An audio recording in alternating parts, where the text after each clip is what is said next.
Hey guys, अस्सलाम वालेकुम, this is Rabia and I am back with my top 5 dramas of the week. क्या हाल चाल है आप सब लोगों के? पिछले हफ्ते टॉप 5 नहीं कर सके थे, ऑफिस में बहुत कुछ चल रहा था। My apologies for that and I was not even feeling well, but today I am back with the top 5। अब काफ़ी ड्रामे हो गए और एक्चुअली टॉप 5 को चूज़ करना थोड़ा सा मुश्किल होता है। कुछ ड्रामे बस एक दूसरे से इतना करीब फाइट कर रहे होते हैं और बड़ी मुश्किल से एक नीचे आ जाता है, एक ऊपर आ जाता है। तो आज देखते हैं कौन से 5 ड्रामे हमारी लिस्ट में हैं। नंबर 5 पे हमारे पास है मीम से मोहब्बत। उसकी पहली एपिसोड आई, उसके कुछ पार्ट्स मुझे बहुत अच्छे लगे, कुछ पार्ट्स पे मुझे थोड़े से ऑब्जेक्शन थे, लेकिन ओवरऑल मुझे देखने में मज़ा आया, अच्छी लगी and I was excited to see Dana Neer and Hazrat Zameer together and to find out what the story is. अच्छी पहली एपिसोड देखने में इंटरेस्टिंग थी। I am more interested to see कि कहानी किस तरफ जाएगी। नंबर 4 पे हमारे पास है सुन मेरे दिल। इस बार की एपिसोड्स में इतना कुछ नहीं हुआ, बस ओके एपिसोड्स थी मुझे लगा, और लेकिन थोड़े से विजुअली हमें मज़ा आया चीज़ें देख के कि शादी हो रही है, मेहंदी हो रही है, उस पर खूबसूरत सीन्स थे, वो अच्छा लग रहा था देखने में। नंबर 3 पे हमारे पास है Faraar. Faraar is now getting very very interesting. मुझे फ़रार की वाली एपिसोड बहुत अच्छी लगी थी, बहुत इंटरेस्टिंग लगी थी, डायलॉग्स बहुत अच्छे थे और स्टोरी आगे बढ़ी। I am so glad for that. I do want कि फसी और बाकी कैरेक्टर्स का भी ट्रैक जो है वो आगे बढ़े in addition to Batish. Number 2 पे जाने से पहले हम करेंगे best director, which is Saifi Hassan for Tanman Neelo Neel. तनमन Neelo नील की पहली एपिसोड इतनी कोई मज़े की, इंटरेस्टिंग थी and so well directed. I absolutely loved it. I love the dynamics between the characters. जिस तरीके से स्पेशली उन्होंने सहर को डायरेक्ट किया है, मुझे वो इतना अच्छा लगा बिकॉज सहर का कैरेक्टर एक वो थोड़ा सा टिपिकल कैरेक्टर है इन द सेंस के बहुत लाउबाली है, बहुत चर्पी है, बहुत हंसने और ज़िंदगी को आगे लेके बढ़ने वाला है। और ये कैरेक्टर्स हमने बहुत देखे हैं, लेकिन उसको इस तरीके से परफॉर्म करवाना एक्टर से कि आपको उस एक्टर की पुरानी परफॉर्मेंसेस से वो अलग नज़र आए, एक बहुत बड़ी चीज़ होती है। और वाकई मुझे लगता है जो सहर के अंदर एक्टिंग स्किल्स हैं वो सैफ़ी साहब ने बाहर निकलवाए। इसके अलावा जो पूरी फ़्लो थी पूरी इवेंट्स की, जिस तरीके सिंपली दैट सीन जहाँ पे सलीम मिराज का कैरेक्टर जो है वो सोनू के दोस्त को कमरे में ले जाता है, वो विदाउट शोइंग एनी गोरी डिटेल्स या any thing that will make us feel uncomfortable, उन्होंने फिर भी मैसेज कम्युनिकेट करा दिया और हमारे दिल को बता दिया कि कोई हॉरिफिक चीज़ हो गई and we really felt bad for that character. तो ये एक बड़ी इंटरेस्टिंग बात होती है कि आप कुछ बहुत ज़्यादा दिखाए बगैर, कुछ बहुत ज़्यादा ग्राफिकली एग्जिबिट किए बगैर अपने ऑडियंस को वो फीलिंग, वो इमोशन फील करा दें जो आप कराना चाहते हैं। इसके अलावा नादिया अफ़गान, उनके हस्बैंड जो एक्टर उनके हस्बैंड का रोल प्ले कर रहे हैं, उन दोनों का भी इतना अच्छा डायनामिक्स था। उनके कैरेक्टर्स की जो पूरी केमिस्ट्री थी वो इतने खूबसूरत तरीके से वो स्क्रीन पे लेकर आए।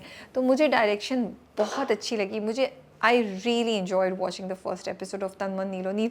इतनी डिटेल्स से जो उन्होंने चीज़ें देखी हुई थी, की हुई थी, और जितने अच्छे तरीके से वो स्टोरी की फ़्लो को और स्टोरी की स्पीड को लेके चले ना फर्स्ट एपिसोड की, वो बहुत इंपॉर्टेंट था कि आप कहीं बोर नहीं हो रहे थे और आपका इंटरेस्ट जो था वो कायम था कहानी देखने में। नंबर 2 पे हमारे पास है तनमन नीलो नील। तनमन नीलो नील की पहली एपिसोड आई थी इस हफ्ते और मैं बहुत डबल माइंडेड थी कि ठीक होगा क्या नहीं होगा, क्योंकि इससे पहले जो दो सीरीज़ आई हैं, इस सीरीज़ में 2 ड्रामे आए हैं वो अच्छे थे, इंटरेस्टिंग थे, लेकिन अब नया क्या आएगा आप ये सोच रहे होते हैं। लेकिन तनमन नीलो नील तो एक अपने ही डिफरेंट टाइप की पहली एपिसोड थी जिसने आपको इंटरटेन भी किया, आपको चीज़ों के बारे में सोचने पे भी मजबूर किया और आपको बहुत ज़्यादा कहानी में इंगेज रखा। स्टोरी डिफरेंट है, कास्ट डिफरेंट है, परफॉर्मेंसेस ज़बरदस्त हैं। तो Tanman Neelo Neel was a great watch this week. Number 1 पे जाने से पहले हम करेंगे best actor male and female. Best actor male goes to Khushal Khan as Shahmeer in Duniyapur. मुझे खुशाल की परफॉर्मेंस इतनी अच्छी लगी है कि मैं आपको बता नहीं सकती। रमशा उनके मुकाबले में उनसे बहुत पुरानी एक्ट्रेस है, और खुशाल का और एक पेयरिंग के साथ भी आपको होता है कि क्या मैं सही डिलीवर कर पाऊँगा या नहीं कर पाऊँगा। एक नए एक्टर के साथ परफॉर्म करना, एक सीनियर या पुराने एक्टर के साथ परफॉर्म करना डिफरेंट चीज़ होती है। लेकिन खुशाल ने इतनी सॉलिड परफॉर्मेंस दी। वो पूरे सीन जो थे जिसमें वो उनके कमरे में जाते हैं, अकेले वो दोनों बात कर रहे होते हैं, और बहुत ज़्यादा डायलॉग्स और बहुत रोमांटिक या बहुत वो वफ़ादारी, मोहब्बत और वादों वाले डायलॉग्स नहीं थे।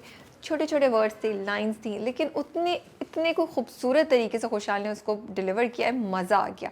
और वाकई आपको जो फ़ील है रोमांस की, आशिक की, और मोहब्बत में अपनी जान की परवाह ना करके खेल जाने, वो वाली फीलिंग आई। और आपको एक्चुअली वो देख के सीन, हालांकि कोई अगर आप सोचे तो कोई out of the box scene नहीं है, ऐसे सीन्स हमने और बहुत सी जगहों पे देखे हुए, सुने हुए या पढ़े हुए, लेकिन फिर भी उसकी एग्जीक्यूशन इतने मज़े की थी और परफॉर्मेंस इतनी अच्छी थी खुशहाल की कि बहुत मज़ा आया देखने का।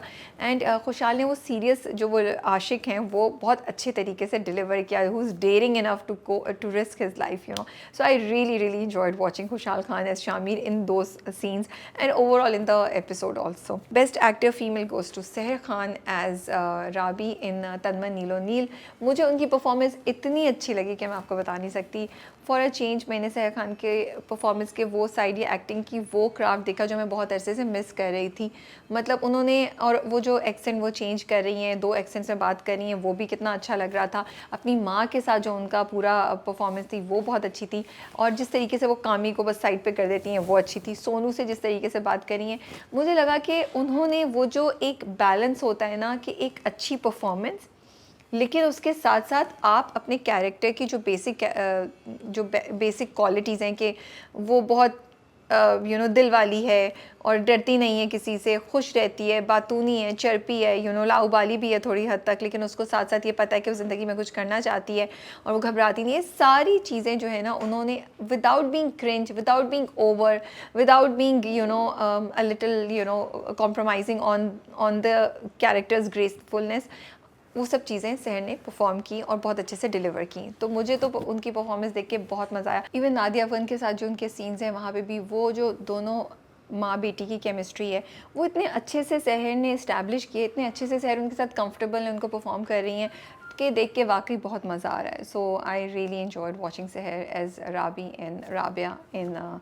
तन्मन नीलो नील। नंबर 1 पे हमारे पास है दुनियापुर। इस हफ्ते की दुनियापुर की एपिसोड बहुत मज़े की थी, इंटरेस्टिंग थी, एक्साइटिंग थी, रोमांस था, थ्रिल था, एक्शन था।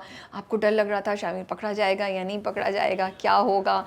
और नौरोज़ आदम को पता चल गया है वो क्या स्कीमिंग कर रहे हैं। So everything was very interesting. I think अब आगे जाके अब जो स्टोरी आगे चलेगी ना, वो मुझे लगता है कि वो ऐसी होगी कि हम लोग हर हफ्ते वेट करेंगे यार आगे क्या होगा, आगे क्या होगा। आई होप मेरी उम्मीदें जो हैं वो उन पे ड्रामा पूरा उतरे और ऐसा ही हो, कहीं कहानी डिप ना ले, क्योंकि अभी तो ऊपर नीचे होता रहा है दुनियापुर में, लेकिन अब आगे, और बीच में तो काफ़ी डिप आ गया था, लेकिन अब जो ये वाली एपिसोड थी वो बहुत इंटरेस्टिंग थी। उसमें कहानी आगे मूव की, आगे फॉरवर्ड हुई। और दूसरी बात ये कि जो मोहब्बत हम वेट कर रहे थे, मोहब्बत वाला ट्रैक देखने के लिए, वो हमें नज़र आया। So that is all. ये मेरे top 5 dramas of the week हैं। आपके टॉप 5 में कौन से ड्रामे हैं? Do let me know and I be reading your comments. Take care, Allah हाफिज़।